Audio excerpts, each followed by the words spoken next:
Welcome all to our first Zoom-torial of the new year. Happy New Year to everybody. Most of you I haven't actually seen or talked to, at least face to face like this, since our National Grange Convention back in November. So it's great to see you all for another Grange year. One of the things I've been noticing more and more recently is that we are getting a lot of local press, which is amazing.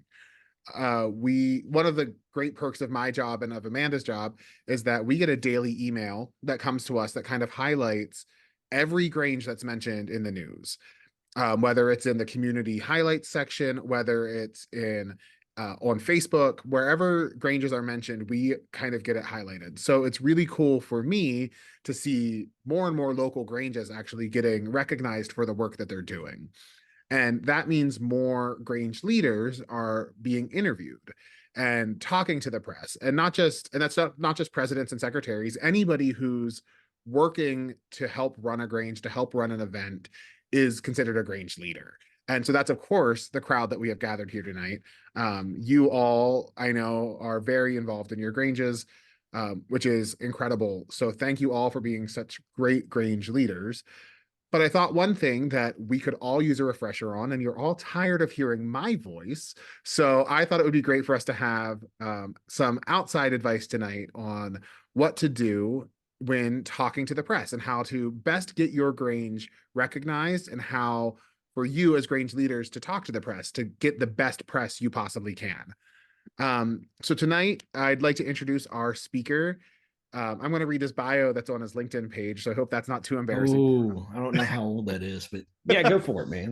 It's from 2019 or so. So has Yeah, anything major happened since 2019? Okay. I have no idea. Well, we'll go with It's it. all a blur. So, They should have uh, taught so Jonathan Stinson is an award-winning journalist, photographer, and designer with a history of success in the field.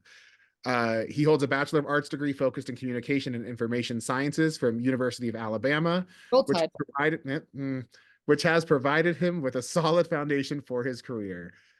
From September 2014 to April 2017, he served as the publisher of the Sand Mountain Reporter. In that role, he was responsible for overseeing day-to-day operations, including sales, revenue generation, content production, and other business aspects. And now he is the assistant editor of the Redstone Rocket, where he has been since 2019. So, Jonathan, I'm going to toss it over to you for some tips and tricks in the field tonight. Sure, sounds great, man. So I'm currently the assistant editor of the Redstone Rocket, and just I want to make a quick note about that because it's kind of an interesting entity in and of itself. We actually work.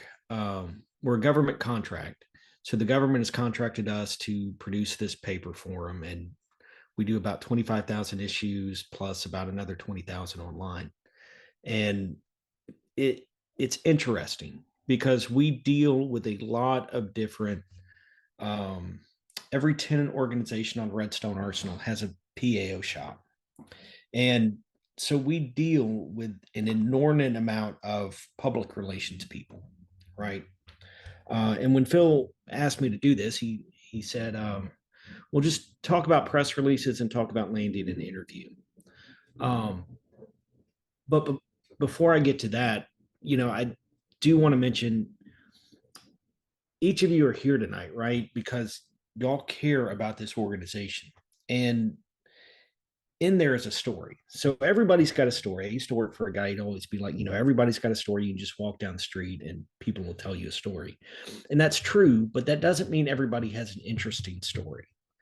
And the trick to really landing an interview is to communicate why you care so much to the person you're um, trying to get to do a story on your organization. And so when you think about that, there a lot of people, they'll send us press releases, and I probably get 200 emails a day, and I don't read them. And they all say the same thing. It's got the, hey, we're doing this, it's going to be at this time at this place and such, right?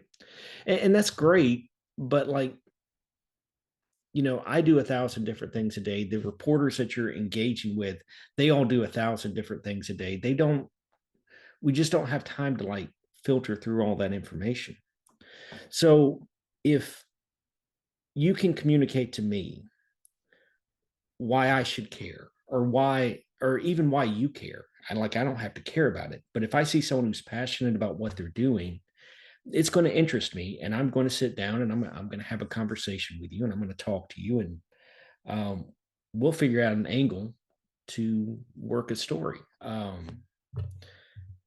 Because it ends up being a real collaboration between the reporter and the interviewee, and that's really how you should look at it. A lot of times, you know, and we especially see this with the public relations people. Like they're trying to place something in the paper, and that doesn't always work because either the tone of the piece is wrong, the voice is wrong. There's so many things um, that really just turn off whoever is is getting that information. So step one, the probably the most important thing to do whenever you're going to have an event, or you have something that you want to get recognition on, is know who you're targeting. Most of your small local newspapers are going to have two or three reporters, maybe an editor, maybe a publisher, that all write a story. But each one of those people are not, like one person's going to cover the city government, one person's going to cover the schools, each one's going to have a beat. So know who it is that you gel with, right? Um, like know who it is that kind of you'll fall under their beat, because they're going to be looking for things from you. Um, like for example, I get a lot, and I don't know where these come from, and I don't know how I got on this list, but I probably get 50 fashion emails a day. Okay, we're talking like shoes and purses and all these other things, and there's absolutely nothing in my profile or nothing in my paper that relates to any of that stuff. Um, but so it's obviously just like a blanket shotgun blast out and hope somebody bites on it. But if you take the time to figure out who at that organization is the one that you need to talk to, you're going to get a lot farther, and they're going to be a lot more receptive to what it is you're trying to tell them. The second thing, so you know who you're targeting. The second thing is, how do you target them, right? And people spend a lot of time writing press releases, and the only time I ever really use a press release, I'll use it for two things. One is to pull a quote. If someone, if you talk to your director or your COO or whoever, right? I'll use that quote, I'll pull it, and then I'll put a few words with it. We'll run with it. The other time I use a press release is usually after I've already talked to you. It's just to make sure that I got the basics right.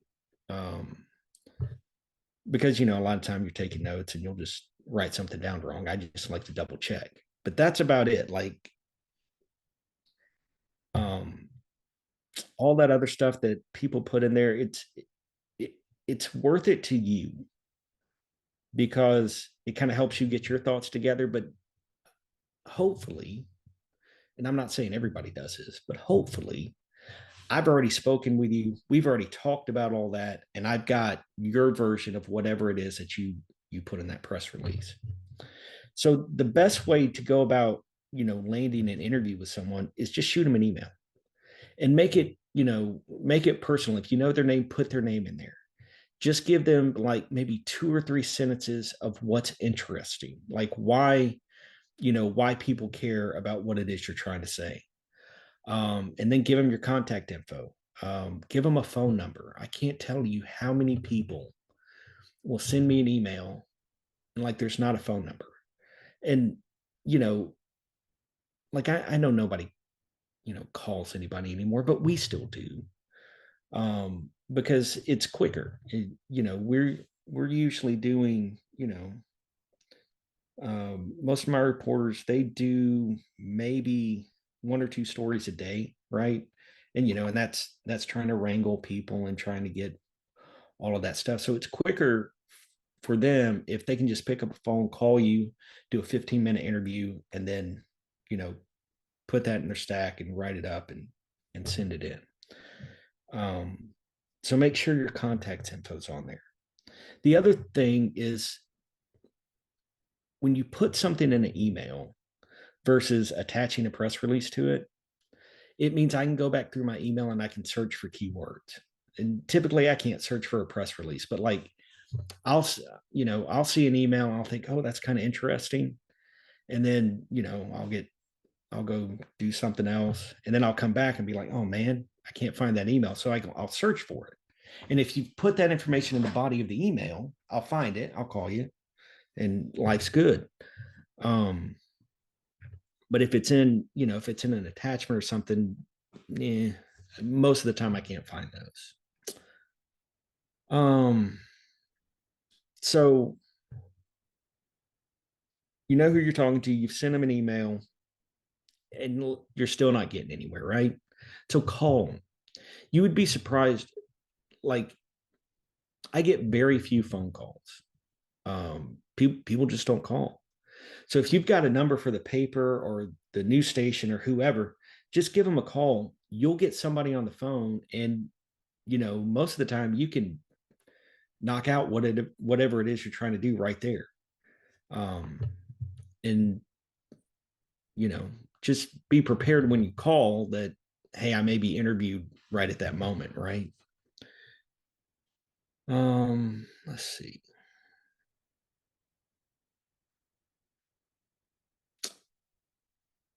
So let's say you've done all that and the reporter's calling you back, or you're going to set up an interview. Okay. The, a couple things there. Some people, I've got one reporter, she loves to do in-person interviews. She wants to go sit down with somebody. She wants to talk to them. And that's great. I've got another one that if he can't do it over the phone, he's not going to do it. And then, I've there's another one that if it's not via email, they're not going to do it. So let's go through and let's kind of talk about the three different ways someone's going to interview. We'll start with an email because that's pretty simple, right? They're going to send you 5, 10, 20 questions or whatever. You're going to write up your responses. You're going to send them back, and it's going to be done. And while that sounds easy, and it is for a lot of people, you lose a lot in translation, right? Like if I'm talking to someone, you just never really know where it's going to go. You can clarify things. You can make sure you know what it is that that person is trying to tell you. In an email, you don't have that luxury. You just, you're basically copying and pasting quotes, and you're rewriting, you're paraphrasing, you're doing those things. But sometimes if that's all you got time to do, great, go for it. That's pretty simple. Um, Telephone interviews.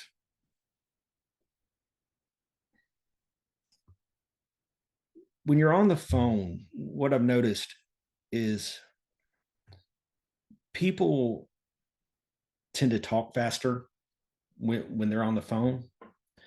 And that makes it difficult because either I'm typing notes, I'm writing notes, or I've got a little earpiece in trying to record what you're saying, right? And which means I'm going to have to go back later and type that up. So if you're on the phone, just remember to take a breath and, you know,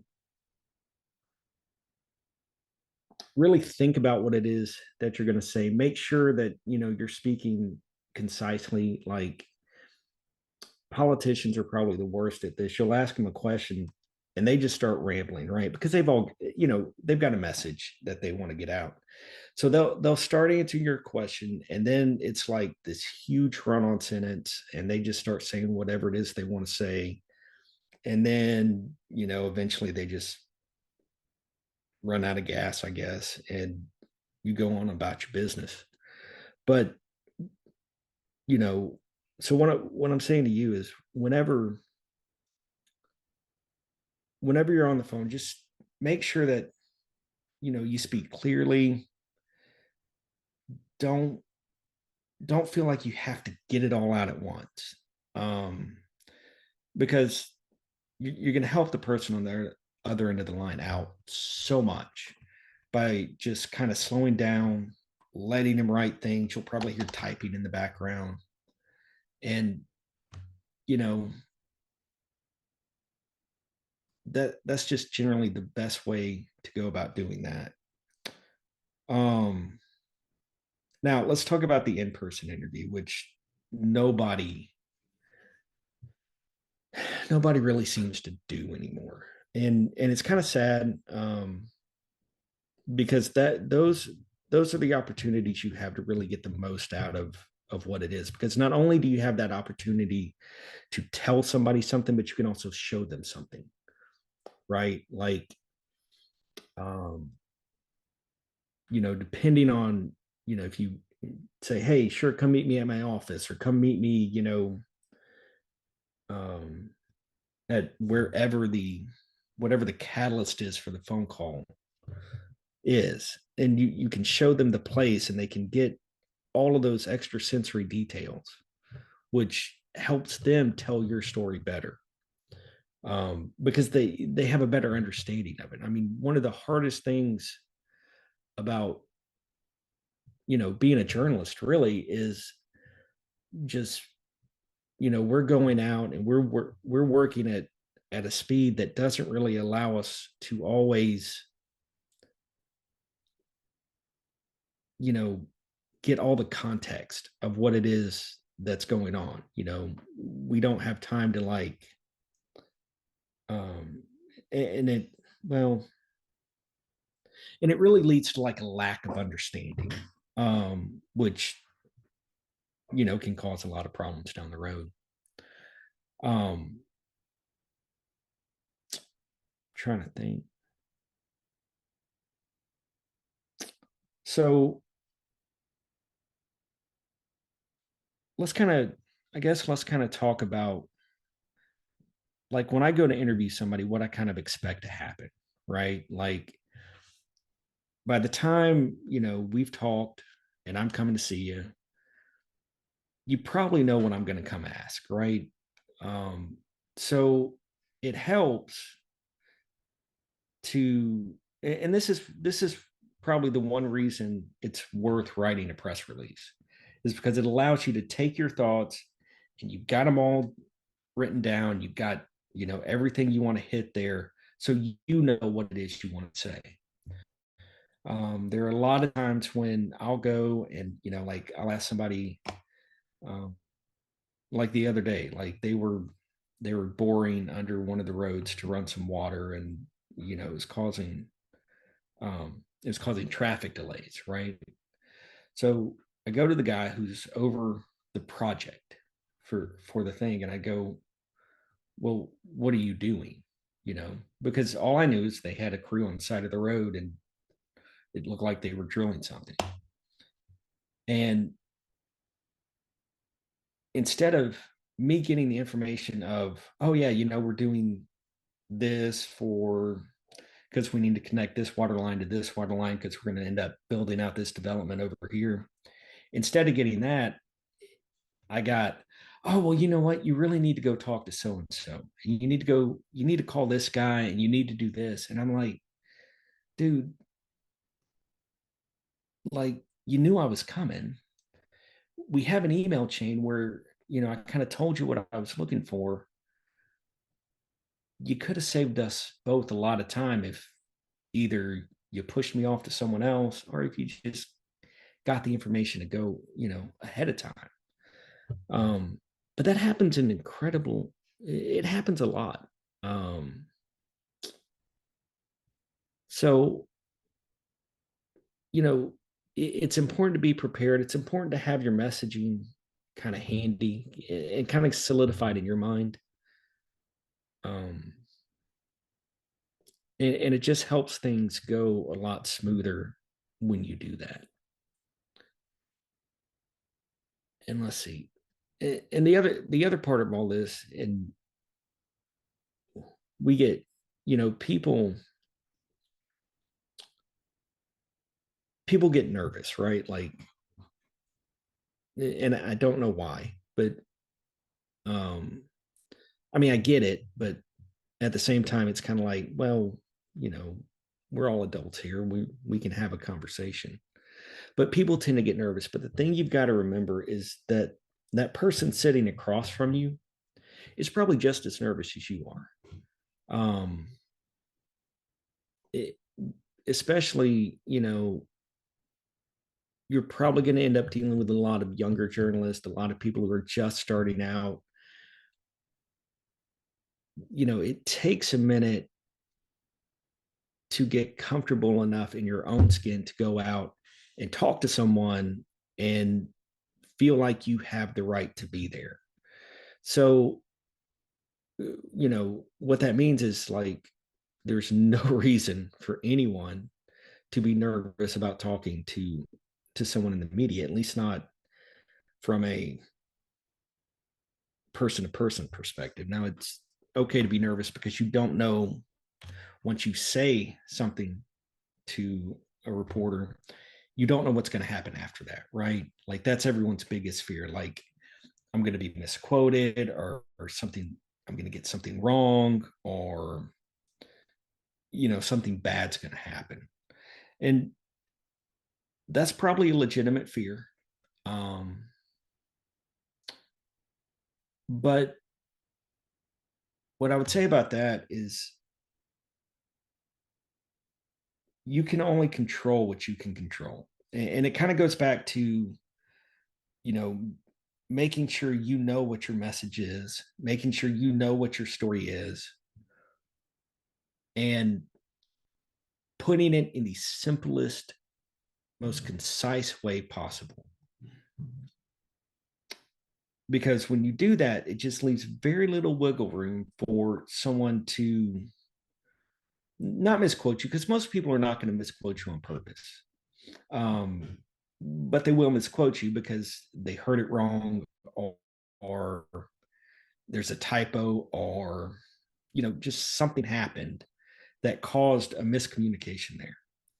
So the more prepared you are on the front end, the more clear and concise you are with what it is you're trying to deliver, the less likely it is that that reporter is going to get it wrong when it comes out.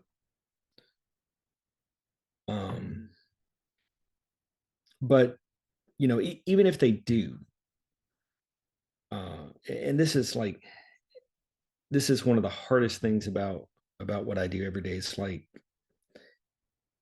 I can write something and think one thing, like think, oh, they're going to take it this way, and nobody ever does. Nobody ever takes what it is you say or what it is you write the way you think they are, and you have no control over that. And that's one of the hardest things to uh, really come to grips with. Like I used to have like horrible anxiety every time a paper would come out because you worry about what people think, right? But it took me a while just to say, you know what, I'm going to make sure I'm as clear and concise as I can be up front. And then whatever people do with that information, they do with it. I'm not going to worry about it. I'm not going to lose sleep over it and just kind of move on. Um, so Phil, I'm going to ask you here, what else do you want me to talk about? What do you want me to drill down on? Well, I was just gonna say, why don't we open it up to see if anybody has any questions for you? Sure. Um, Yeah. I know more and more. we are trying to get our members to talk to the press. So does anybody have any questions for Jonathan tonight? This is your night. Hey, Jonathan, it's Joe from Pioneer Grange in New Jersey Hey, here. Joe. We were just, thanks for their talking about these interviews. I know we have a couple of really longtime members at our Grange, and one of them's approaching 90 years old. And we were, talking about trying to get oral history out of these Oh, people that'd be cool. so we can preserve. I mean, not only are they important to the Grange, they're really important to the history of the state and the county and a lot of things that are going on. And they're cherished by other organizations, but this might be a way that we can preserve that and almost pay homage to it. And I know Peter and I were at the 150th anniversary luncheon over there in West Windsor, New Jersey. And I think there was a member. Pete, how long was she there for? She was a member for, was it 80 years? Yes. She was an I 80 think year. she's either 100 or like 98, 99. Yeah, but just quick as a whip and Oh. just Mhm. talking but you realize that we've all seen it over and over again, and then 6 months later or a year later, these people are gone. Right. So Yeah. it's like you want to try to capture that so you have those memories and you have that history. Because we were at our Grange, we had a repast there, and people were just wanting to coming in the building. We haven't been here so long. We want to know the history and whatnot. Mhm. So it would be really nice to get that done. That was just my takeaway from tonight. So, I mean, those are cool stories, right? Like if you have someone who's, even you don't have to go up to 90 years. You can probably do it at 25, 50 and like that. And like your community newspapers are going to eat that up. I mean, that's their bread and butter.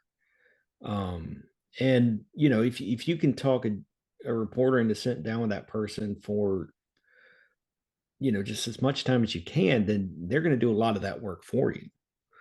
Now, if it were me, I'd also take a video camera and I'd just sit down with them and I'd talk to them and just kind of record it and just for posterity's sake, But before that opportunity passes, we've tried to do that with a lot of the World War II veterans and things like that, and you know it it's kind of weird because like it seemed like everybody waited to start trying to capture these stories of these World War II veterans until they got into their 90s, until they started, you started losing like 7, 8, 10, 20 a day, and they just started to disappear. And it's like, man, it would have been a lot nicer if you'd done that, 20 years ago.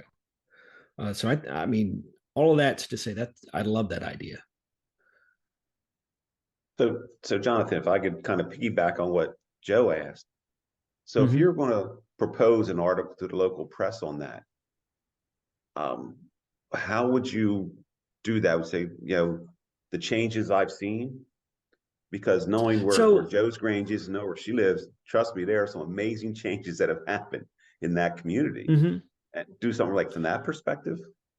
So yeah, you've got a couple angles there that you can go at it. One and the changes I've seen, I would almost bet that that's going to be one of the questions to get a reporter to do that. The hook there though is especially when you're talking like 80, 90 years. That's the amazing part of it, right? Like nobody does anything for 80 or 90 years. Um so that's I would pitch with that, and then that reporter is going to ask them, well, what changes have you seen over 80 or 90 years? Like there are so many ways you can go into that because it's just such a long amount of time that um I think the person I would target with that would be a feature writer, because I mean that's a great feature. um does that kind of answer your question? Like I wouldn't worry too much about, you know, in that particular situation. I wouldn't worry too much about like what angle the reporter is going to like end up taking with it. I would just pitch the fact, hey, we had this person, they've done this for 80, 90 years. Can we get you to just sit down and talk to them? I Right. think it helps a lot. And, go ahead. Joe, I think Yeah. that might be something good for you guys, at Pioneer. Again, knowing the area, knowing the changes, I'll bet you there are 2 generations that live there have no idea what it was like before and the changes. So it might be a great opportunity for you.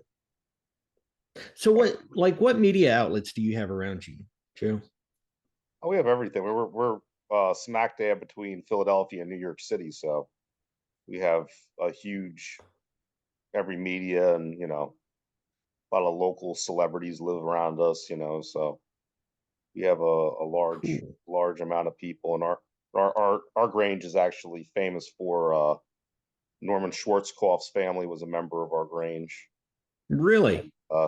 They were also, if you ever heard of Elsie the cow, and you ever see the bull on Elmer's glue. Elmer was Yeah. Elmer was Elsie's husband, and those cows were belonged to the Boyer family, and they were also members of our Grange too.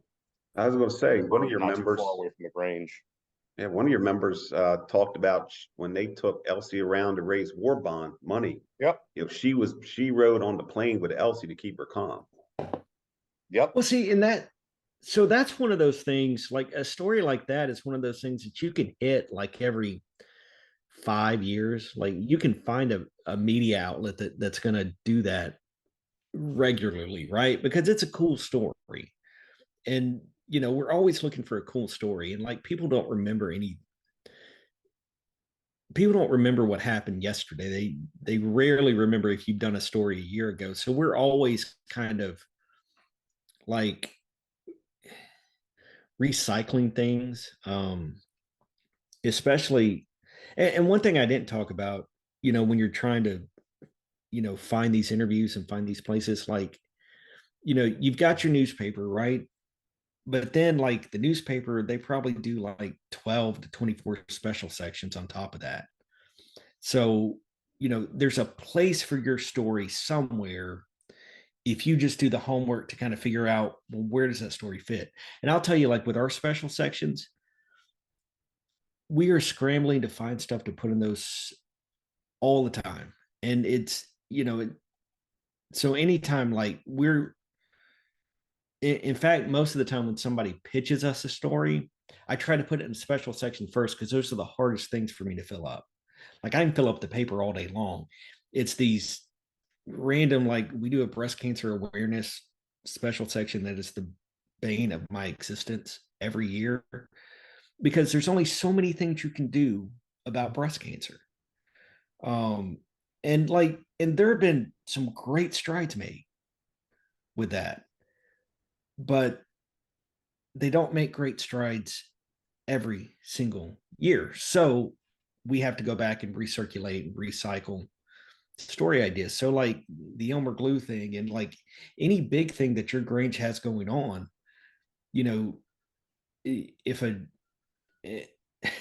if you're watching your local media and you see like, oh, they just hired a new reporter, hit up that new reporter. They're going to love that idea. They're going to sell that idea. And, more than likely the editors, they're going to think, have we done that before? I don't remember. All right, go for it. So that, I mean, it's all about kind of who you target and how you target them to kind of get those stories placed where you want them to go. Yeah, and looking at who's on the Zoom tonight, I can see we have about 20 people on tonight, and every one of them has such a unique story of their Grange.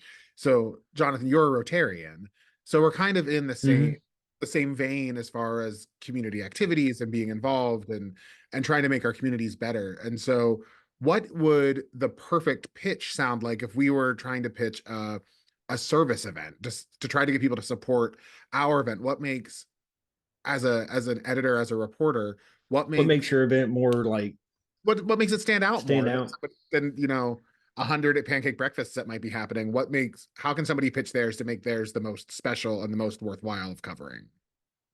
So that takes a little work, right? And you can, there are a couple ways you can go about that.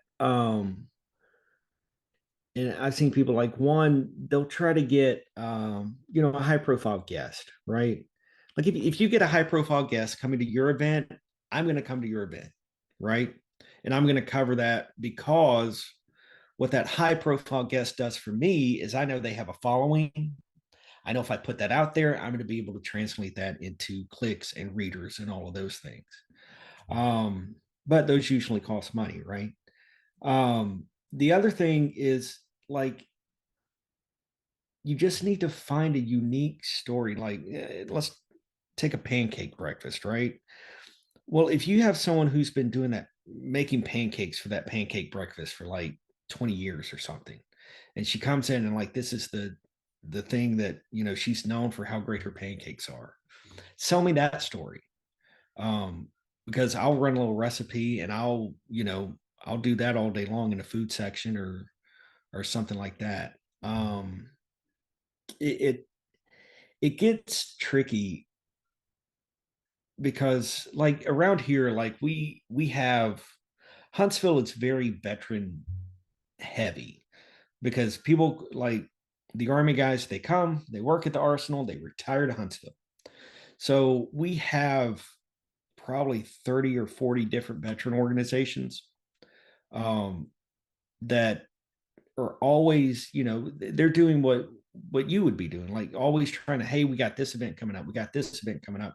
And from a community standpoint, and especially like from a community journalism standpoint, we try to cover those. Okay. But I can't make it to, we only have like 3-4 people. We can't go to 15 events in a day. So,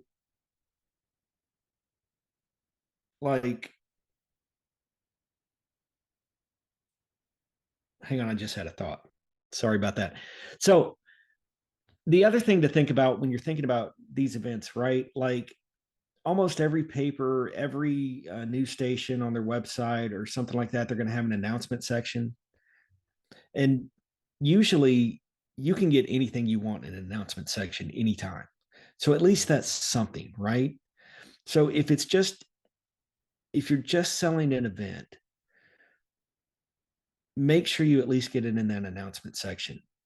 But then if you want something more, sell me a story with it, is kind of what I'm getting at with all of this. Like, give me something that's just interesting, for lack of a better term. And I know that's a very general, like, well, how do I be interesting? And it's really hard to say.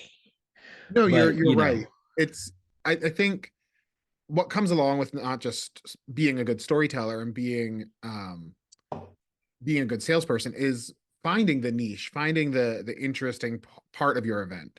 And I think what Mhm. I would encourage members to do, just from a membership and programming standpoint, is to find those things that makes them unique. Find the person, find the activity, find the event that makes their Grange unique. And that doesn't mean that everything that we do has to have that super exciting person coming to speak, doesn't have to have the major draw. If you get somebody in once or twice a year to cover you, then you're going to pick up a following. Like you said, having a speaker come or having a person of interest at an event, that makes you want to go there. That also makes the public want to go there. And as they get to know who you are as a Grange and who your Grangers are as people, makes them want to keep supporting you in everything you do. So sometimes it just takes that one story to really build an audience. And I think sometimes our members, and I do too, get discouraged when what we have written or what we have worked on doesn't doesn't fly the first time, doesn't get covered, doesn't get picked up.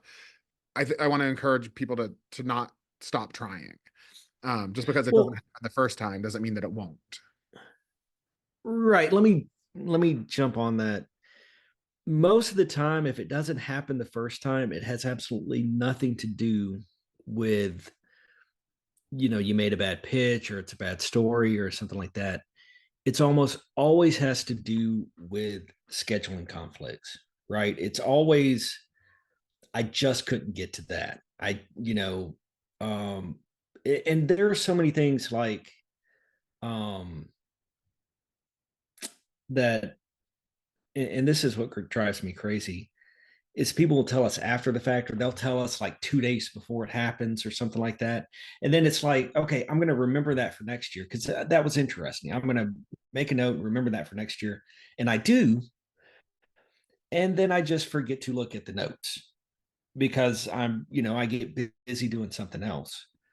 Um, so I wouldn't get discouraged at all if I did this pitch and nobody got back to me or nobody covered it or anything like that. 9 times out of 10, it's not you, it's them. For but yeah, sorry about that, Phil. I didn't mean to.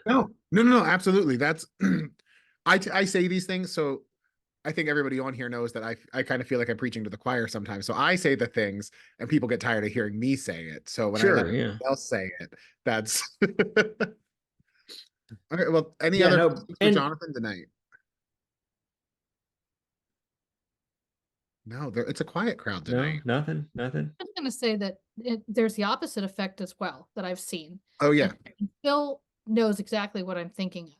We have some folks who are great at getting coverage one time, Mhm. and then they get very pushy and expectant of coverage in everything that they do or every time they have that specific event. And so, have you ever basically blacklisted? I mean, I know in my So where uh so no, I haven't blacklisted anyone, but I do have a list of people who, and look, I give my cell phone out to everybody, right? Like everybody's got my cell phone number. And so I have a list of people that when they call, I really have to think about if I'm going to answer that phone call or not. Um, and and it's not that it's not that I don't want to talk to these people, or it's not that they don't have something, you know, worth covering going on. It's just that when you're putting out a product and you're putting things out, like you can't have the same thing in there week after week after week after week. It's like, give me a month or two at least before you want to come back to me. Now, look, and that's not to say like, look, you've got 3 big things coming up in a row. Hey, sure. But let's try to consolidate that a little bit. But there, Amanda, you're right. There is a fine line between being too pushy and expectant and not pushy enough to really get people's attention. Um, but I would say if you are going to go the pushy route, and the squeaky wheel tends to get more right. Um, just be nice about it. Like that goes a long way too. People who are, it's okay. Like I'm thinking of this one lady, and she does a lot, and she has very high expectations for what we're going to do. Um, and she's the type of person that you're always going to fail to meet those expectations, but she's nice about it. And I'm like, you know what? I'm just going to keep failing you. And, because it's fine. It gives me good stuff. You're kind of happy most of the time if you can ever really be happy. And it works, right? So that's kind of the key thing. If you're going to be pushy, be a nice pushy. Um, it, it it makes life a lot easier for everybody. So you were talking about like make sure that there's time to schedule and print everything and not like, 2 days before, obviously. Mm-hmm. And I know that every person has like their timeline of how long they want before, but what's a general like rule of thumb on how long before something is going to be printed? So it kind of depends on who you're going after, right? Like If you're going after a weekly paper, they're usually going to go to press. Like we actually go to press 2 days before we actually hit the streets. So that means our deadlines are actually backed up 2 days prior to that. So, like, if it's a weekly, I'd give them 2 weeks at least. Like, say they come out every Wednesday and you want it in like the January 31st edition, just back that up 2 weeks. And that should give them plenty of time to do it. And that would kind of hit a sweet spot when they're doing their budgeting and stuff like that. Your news stations, like, um, news stations are a little different because, they have such a bigger news hole to fill because they have to do something every day. I'd still start hitting them up 2 weeks out, but I really wouldn't expect anything until closer to the event, right? But I would just keep on sending them little reminders like, hey, this is coming up, this is coming, and hope that I hit a day, when they're looking for stuff, right? Like, it's really kind of a game, and it kind of, there's so many different variables that go into it. But persistence is key, right?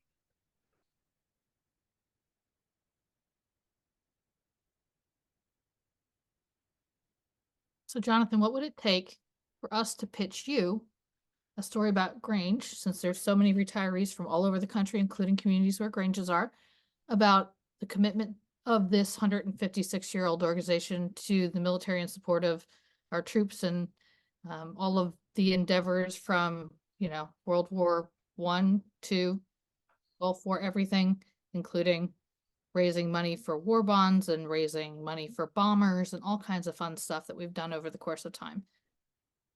Yeah. So what I would have to do, right, is one, I would need that military angle, right? Because that's kind of like step one for the rocket. Step two is how can I tie that to Redstone Arsenal? Okay. Which really is not as hard as you would think, because if you go back through the history of the arsenal, like we used to be a munitions, we went from munitions manufacturing to munitions demolition. Now we do missiles. So it's not hard to find that redstone tie, but I would need to find that redstone tie.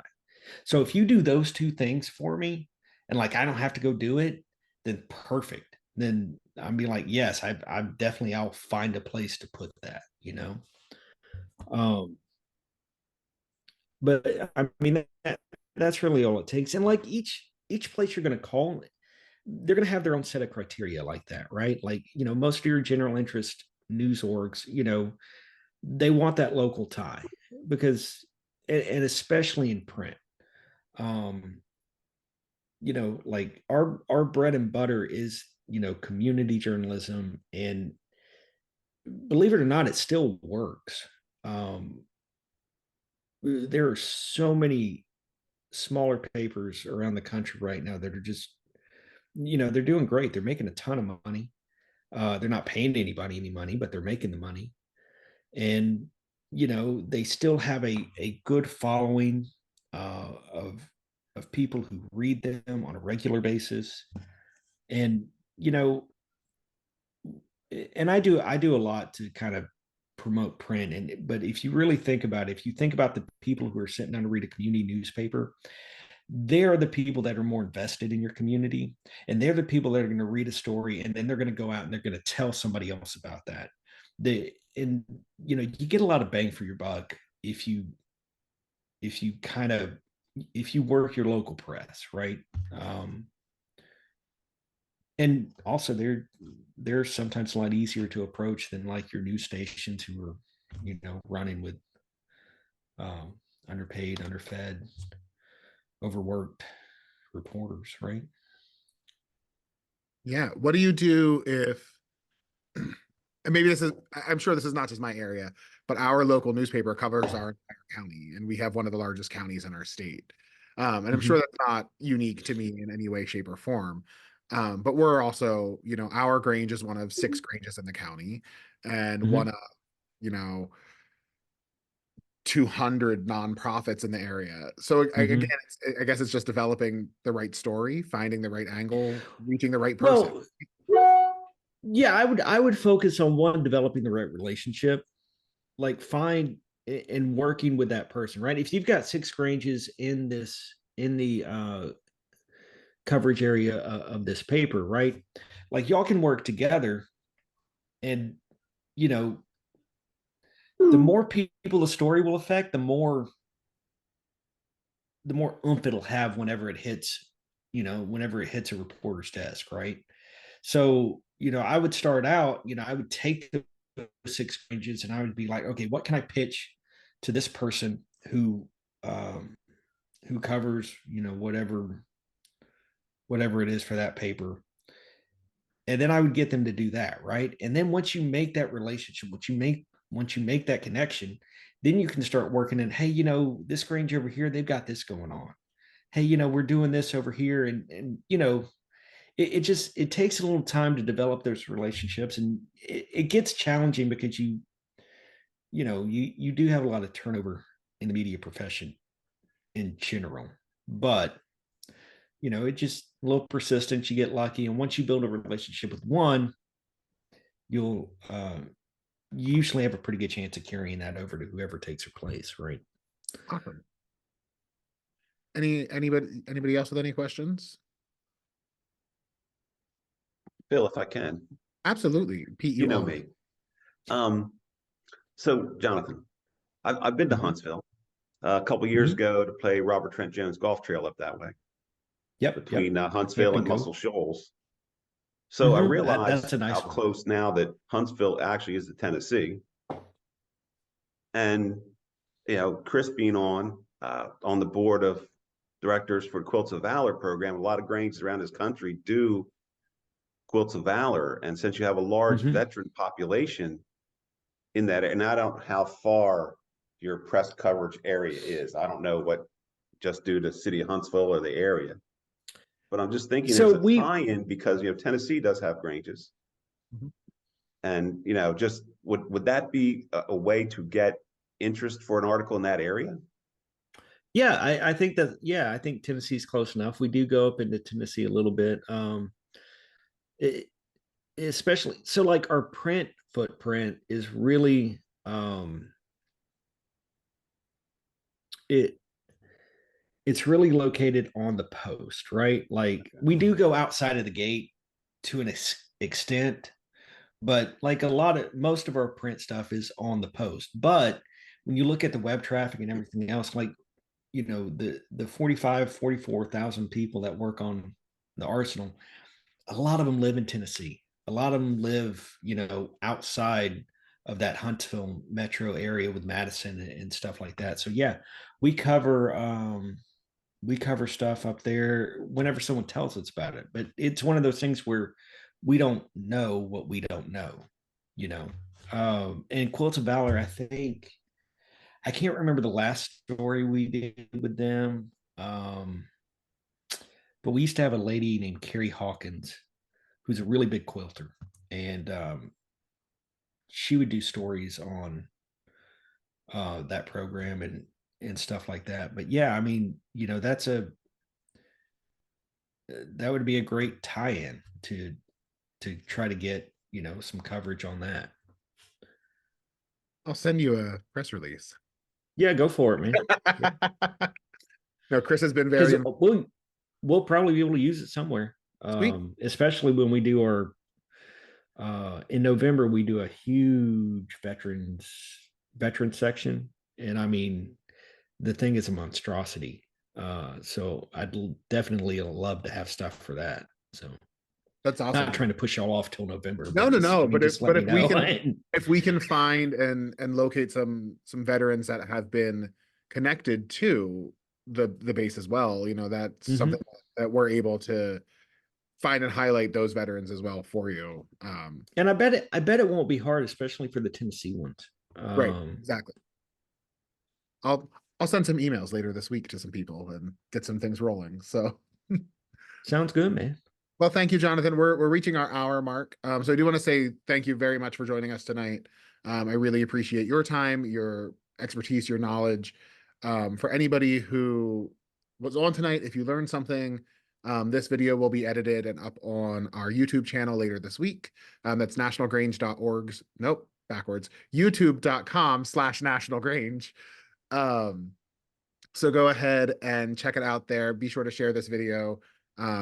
I think all of our members, whether you're well versed with working with the press, we can always use some more pointers, here's some new tips and tricks. So thank you for your time. Some other things that we have coming up just for generally for our membership here. On February 2nd at 8:30 is our next Fellowship First Friday with Amanda Berzana Rios, and we will be learning about the Chinese or the Lunar New Year. Please go to grange.biz/Friday RSVP, and the F in Friday is capitalized and the RSVP is all capitalized, to sign up for that Fellowship First Friday, and you might get something special in your email by the end of the month. I'm dropping that link in the chat right now, so that way you guys don't have to remember that. What else do we have coming up?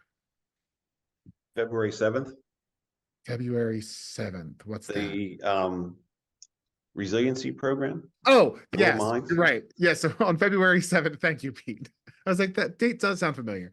On February 7th at 6 p.m. Eastern, we have a webinar with Rural Minds on our Rural Mental Health Resiliency program. And that's a program that was created by Rural Minds and the National Grange for use in your Grange halls and your Grange meetings, and get out in the community to talk more about mental health and breaking down the stigma of mental health and working through mental health challenges that we all face in our everyday lives. So be sure to tune in for that as well. Of course, everything that we have coming up is available on our social media channels. Keep watching the Patrons Chain and Good Day Magazine.